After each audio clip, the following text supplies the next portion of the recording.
The power of community is what reminds us we're not alone in this world. And coming together with like minded people who are trying to change the world creates that ripple effect that we're all hoping for of kindness, empathy, compassion, and just taking care of one another again.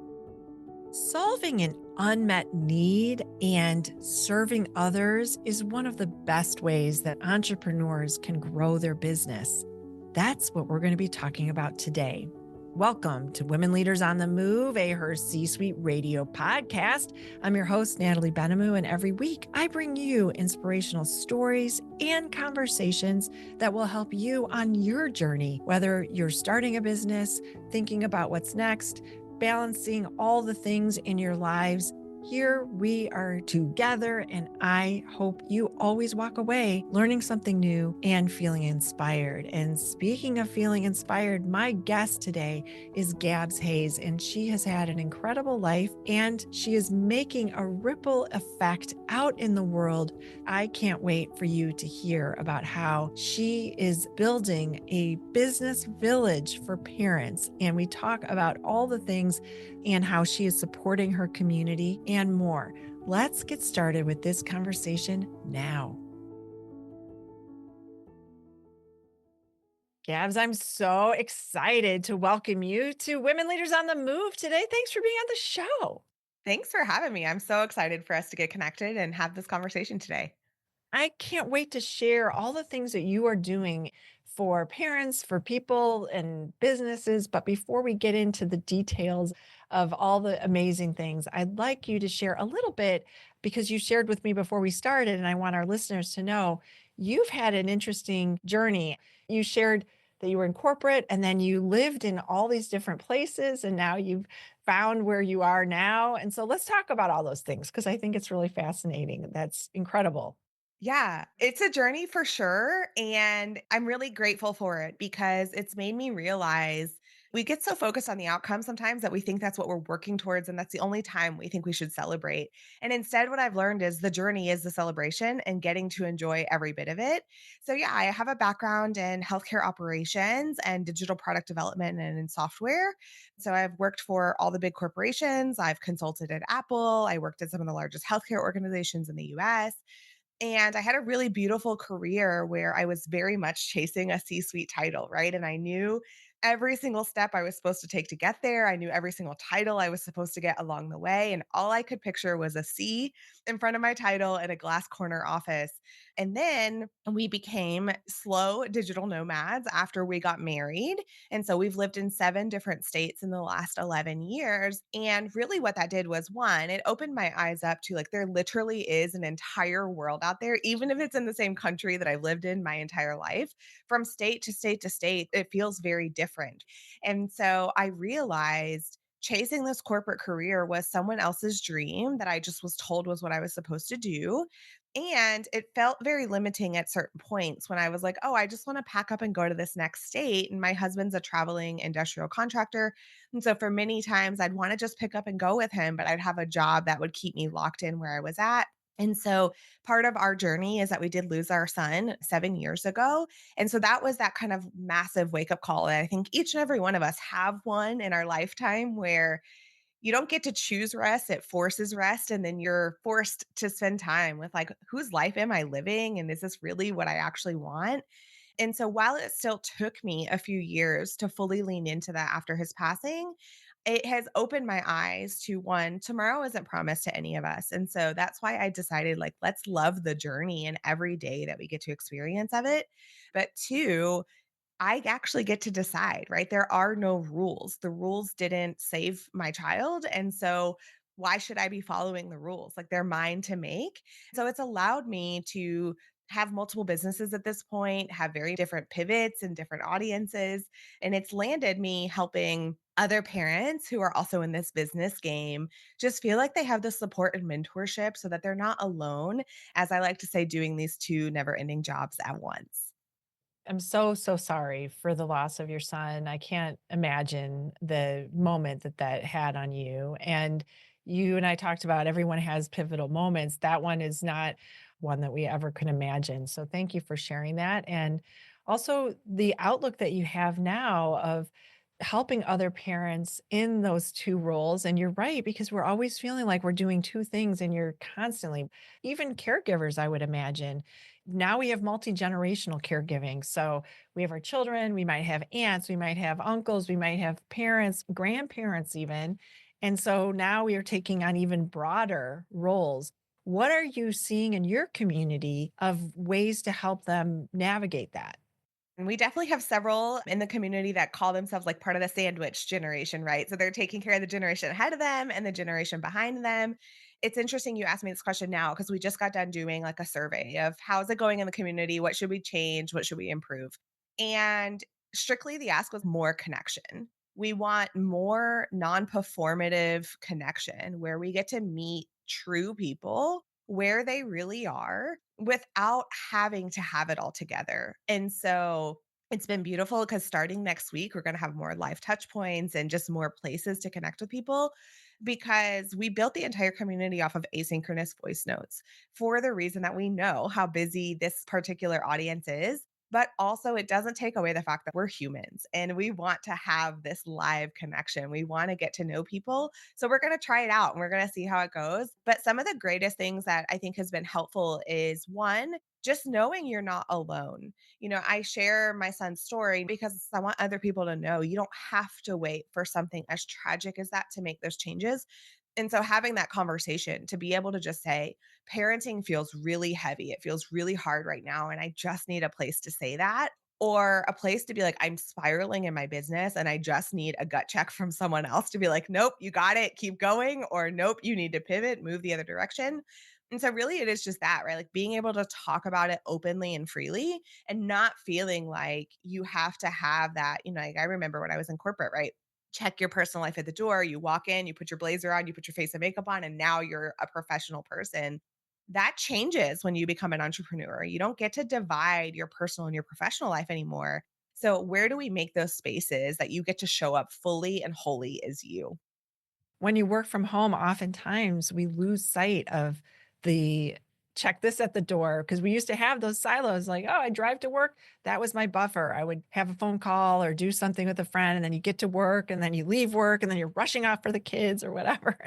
Let me tell you, I used to commute 3 hours a day prior to COVID, and I never thought I would say I miss that sometimes, but sometimes I miss just being able to binge a podcast and zone out for a minute, right? And then, like you said, like switch personalities. But some of the things that I find work really well is have some of your own rituals at home that help you mentally make that shift, right? So maybe it's when I sit down at my desk, I light a candle. And then when I blow that candle out, workday is done. Or when I physically close the laptop, workday is done. Or I have some people in my community who they work, 2, 3 hours steady a day where that's their flow time, that's their focus time. And then they go outside and go for a walk and they still get that podcast in or get a phone call with a friend in before they switch into parent mode or mom or dad mode. And so I think it's really about boundaries. I think is a word that sometimes gets overused in today's day and age, but mentally setting yourself up. What is that separation? And giving yourself also some grace to try different things. I remember when I first started my first business, I still had that same mentality of like, I have to sit at my desk Monday through Friday, 8 to 5, and like, don't bug me, don't come in here. And then I really realized, right, that's not actually accurate. I take phone calls during the day when it's kind of standard working hours, but I actually do my focus, like heads down work. I do it at night when everyone's in bed and everyone else is asleep because that works for me in this season of my life. But it took me a couple years to try different things and to give myself permission that I own the schedule and I get to decide what works for me. And I even tell people sometimes, I'm like, I work 7 days a week. And most people like golf, oh my gosh. And I'm like, but 7 days a week, 2 hours a day is actually really healthy for me because I just have this good groove and I stay in it. And then, of course, there's times where I don't work for 4 days because I'm just not feeling it. And right. And so it's part of that is just giving yourself that permission. And I think that's the greatest thing that I could encourage you is there is no right, there is no wrong, and there is no permanent decision. So we talk about our kids are always changing, right? They're in the toddler phase and you feel like you've nailed it down. And then now they hit school age and then you got to scramble to figure that out. And then they hit high school and that changes. And so I think, you have the ability now to make your work schedule flex and change with your life and the different seasons that you're in. And that's like the greatest thing that you can lean into is just know it's going to change and that that's okay. Parents, which is who you work with, as their children are growing older and they go into high school and then when they go to college, that's a big shift for both. And so what are some things that you tell parents in that time frame where you've been on that hamster wheel of like just nonstop, going here, going there, doing all these things and then there's that kind of not doing all that. What do you tell your community and your members about that? So I will say I tend to work with people who have younger kids, but we do have some in the community. So I'll shout out Christina Cole with her next chapters and Lisa Avila. They both work with women who are getting to that more empty nester. My kids are getting older and I have more time. And so I think for me, my thought there is one, find someone who can help guide you in that time. It is a massive change in your life. One, it's probably actually going to bring some grief on that you don't think, right? Like my oldest is actually getting ready to enter high school this upcoming school year. And so while I'm extremely excited for him, of course I'm a little like, what does that mean for me? And where do I fit in that picture? And so I think just knowing that you have people in your corner who've been there, who can help talk you through it. And I really think that's a big piece of it too, is just like talking it out, not harboring those feelings and letting them turn into bigger resentment or bigger pain, but talking them out. And sometimes it's talking it out with your kids too. I always tell people all the time, it doesn't even matter if you have little kids or older kids, they have so much wisdom and they traditionally respect you so much that they actually want to be a part of what you have going on.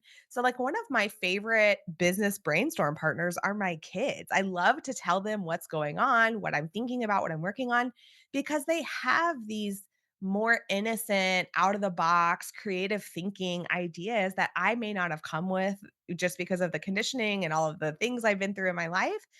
Working together in a partnership and talking it through with them is a huge thing. And then, yeah, find people who can be in your corner who've either been there or do this work on the regular and can help support you as you go through it. I am thinking of my youngest daughter who's very entrepreneurial. Now she's 23, but when I think she was like 13 maybe, we would go on vacation with her best friend, Renee Semeka. So it's my daughter and Renee. Shout out to Renee. And I started a blog, Girl, I Am Powered, inspired by them. And so we would sit at the dinner table at a restaurant and on vacation, and I would be like, okay, I'm going to ask you questions and we're just going to record what you think. And I would just ask them questions and then I would write about it on my blog. And I ended up doing 100 blogs. And then finally I sunset that, but they helped me with the logo. They helped me with colors. I love that you ask your kids because that is such a joy and a way for us to bring them into our world and in a beautiful way. So that is just really awesome. You work with people with younger kids. What are you helping them with the burnout phase? Because I know at each season we have burnout. How are you suggesting that they can avoid that a little bit? My favorite thing is let me teach you how to do less better. And so doing less often comes with a lot of uncomfortability. We're scared to do less. It's kind of part of that performativeness. We got so used to measuring our success by the things we got done, by the accomplishments that we had. And so to do less, to rest on purpose, to do it unapologetically can feel very uncomfortable. So it's something that I just talk about really regularly inside of our community so that it feels normal. And I'll give you an example. I suffer from depression. I have since I was 7 or 8 years old. It's been something that comes and goes in my life. And just last week, I had a bout really come on pretty quickly. And it had been a long time since I had had a bout. And my natural instinct, of course, right, was keep pushing, keep going. But I've done all of this work to be really self aware and to really feel those feelings. And so I immediately knew what I needed was rest to, disconnect and to take care of myself. And instead of just like ghosting and not saying anything, I specifically spoke up about it. I told them, I may be quiet for a bit, but I'm here. I'm going to be sleeping a lot. I'm going to be getting back on my medication. I'm going to be spending a lot more time outside, right? Those are the things that I know I need because I've made that a priority for me. And when I came out on the other side of it, I also told them this is the fastest time I've been able to stop the spiral. These are the exact 7 things I did, and this is how it helped. And so just continuing to have that conversation. And one of the things we do is I do a Monday momentum voice note every Monday. And it's just to ground us as we head into the week. And so those traditionally land on what's your number one priority and let everything else fall by the wayside. It's okay to fall apart. It's okay to drop your to-do list. And I had like one of the moms recently, she messaged me and she said, my son's graduating this week and I feel so behind. I've got all these emotions. And she said, I never once in my life have just literally set the to do list down. And she's like, but just that 3-minute note from you just reminded me that, like, it's okay. There are a few balls that can drop. I don't have to juggle it all. And my oldest son is never going to graduate from high school again. I want to be present and I want to be there. And, I didn't tell her anything she didn't know, but it's just that talking about it regularly that makes it feel like, oh, other people are doing this. It's okay. I can give it a shot. I want to just applaud you for taking that courage to tell people this is where I'm at and then share your story because you lifted countless people up that you won't even know. And even hopefully sharing it today, someone will hear that story and think, wow, if she could do it, I can do it. And I do need to take that pause. I do need to take care of myself. I need to realize like it's okay. And don't feel bad. That's the whole Mel Robbins, let them, let me idea. But it's hard to adopt sometimes, it's hard for us not to have that. What are some other things that you are doing for yourself? So, one, I just want to commend you and piggyback off of that and say, if you're resting, but you're treating it as a guilt thing and you're beating yourself up the entire time you're resting, you're actually not resting. You may be laying in bed or laying on the couch or whatever it may be, but you're not actually giving yourself rest. So, the unapologetic piece is the most important part of that, actually. So, I love that you brought that up, Natalie, and I just want to echo that. The other things are, I have had to go through a journey to figure out what works for me, and I would encourage everyone to know when I feel this discomfort in my body, if it's anxiety, if it's depression, if it's frustration, disappointment, whatever those kind of feelings are that start to rise in your body, one, do you recognize them? And that means you've got to slow down a bit to be self aware enough to feel them. But then, two, what are the things that help you snap out of it? And so for me, it's literally getting up, going outside, and putting my feet in the grass. Like, I need to feel the sunshine on my face. I need to have my feet in the grass. And sometimes it's 2 minutes. Maybe that's all I have. Sometimes it's like, let's go, kids. We're going to the park, and I'm going to lay in the grass under the trees while y'all run around and play. For me, I do need extra time in my bed. I do need extra time sleeping when I'm feeling those emotions. And so I have also built some breaks into my schedule so that I don't have back to back calls anymore. I used to have 8, 9, 10, 11, 12 calls a day, and I was just back to back to back. And so even if I noticed I was having those feelings, what was I going to do about it? Because I didn't have any space for me. And so accepting that you need space for yourself and building it with intention into your schedule is really important. And then the other thing is checking in with the people around me. It was not until last year that my kids even knew I had depression. I tried my very best to hide that from them, not for any reason other than maybe I just didn't know how to talk to them about it. And then there was an episode where I just couldn't hide it anymore and we had to have that conversation. But now I'm actually really proud because I just straight up tell them, Mommy's brain is having a tough time today, or I'm just not feeling myself today. And you know what I've seen happen as a result? They do the same. I'm feeling really frustrated today. Or can you tell sister to get out of the room? Cause like I just need some alone time. And I think how beautiful that we get to mimic those tools, not only for ourselves, but for our kids to enter their adulthood with them versus 30 plus years of powering through and then turning around and trying to learn it. And I think now is the time where we have to be authentic, like you're saying, and share what's happening because then empathy happens. What you're describing is empathy. You're giving your children an opportunity to be empathetic and to say, oh, okay, I'm going to empty the dishwasher for mommy today because she's not in her place that she normally is with how she feels. So I'm going to take on something and surprise her. And wouldn't that be amazing, right? I think all the beautiful things that we can imagine. Maybe it's not all reality, but I could suggest to anybody if their kids are listening in the car, Tell them, hey, maybe you could empty the dishwasher today and surprise me. You are thinking about your community and growing it. What are you excited about? We opened the doors with 36 members, and I remember saying, obviously, I want to grow this, I want to reach more parents, but even if we never added another person, think of 36 parents who feel supported, who feel safe, who can let the guard down a little bit, who can manage their nervous system, and what that does for their kids. And then their kids going out into the community and doing that with their friends. And then this ripple effect, right, of just how much that kindness and that safety grows. We've since grown to almost 50, and that's been in about a month's time. So I'm really, really proud of that. And so I just think about every new parent that says yes to themselves in this space is also saying yes to their kids, is also saying yes to their community.